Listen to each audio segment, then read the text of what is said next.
March 26 സഖാവ് TV. തോമസിന്റെ ചരമവാർഷിക ദിനമാണ്. കേരളത്തിലെ കമ്മ്യൂണിസ്റ്റ് പ്രസ്ഥാനത്തിന്റെ ചരിത്രത്തിലെ ഇതിഹാസമാനമാർന്ന നേതൃത്വമായിരുന്നു സഖാവ് ടി.വി. തോമസ്.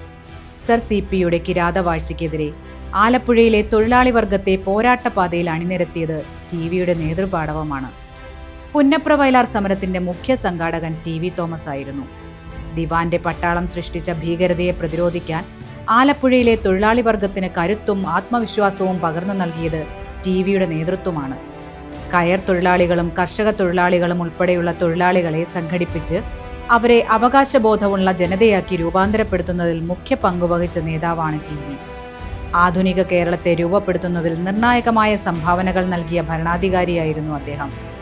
തിരുക്കൊച്ചി നിയമസഭയിലെ പ്രതിപക്ഷ നേതാവായിരുന്ന ടി.വി. 1957 ആദ്യ കമ്മ്യൂണിസ്റ്റ് മന്ത്രിസഭയിൽ അംഗമായിരുന്നു. വിവിധ ഘട്ടങ്ങളിൽ ഗതാഗത വ്യവസായ വകുപ്പുകളുടെ ചുമതല വഹിച്ച ടി.വി. കേരളത്തിന്റെ വ്യവസായ വികസനത്തിന് നൽകിയ സംഭാവനകൾ ആർക്കും വിസ്മരിക്കാനാകില്ല. കെൽട്രോൺ എന്ന സ്ഥാപനം യാഥാർത്ഥ്യമാക്കിയതിന് പിന്നിൽ ടി.വിയുടെ പരിശ്രമമുണ്ട്.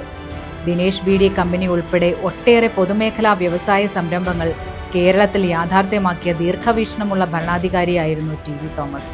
അനിതര സാധാരണമായ സംഘടനാ വൈഭവവും ആരെയും ആകർഷിക്കുന്ന വാഗ്ധോരണിയും അസാമാന്യമായ ധീരതയും ടി.വിയുടെ പ്രത്യേകതകളായിരുന്നു.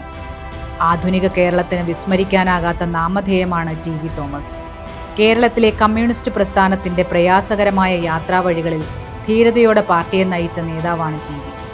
മഹാനായ ടി.വിയുടെ ജ്വലിക്കുന്ന ഓർമ്മകൾക്ക് മുന്നിൽ ആദരവോടെ ശിരസ്സ് നമിക്കുന്നു.